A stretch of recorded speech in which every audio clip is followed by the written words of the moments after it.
Ang video na to ay para sa mga merong Electrolux na washing machine dyan sa mga bahay ninyo. Bali, ang problema na ito mga sir, meron siyang E3 na error kung makikita nyo dyan sa may screen natin. Pwede mong sundan to kung ganito yung problema mo ngayon.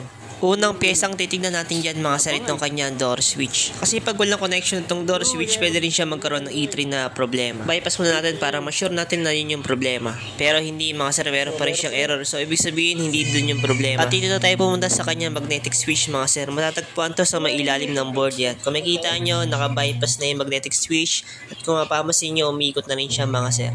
So ang naging problema na ito mga sir, magnetic switch niya.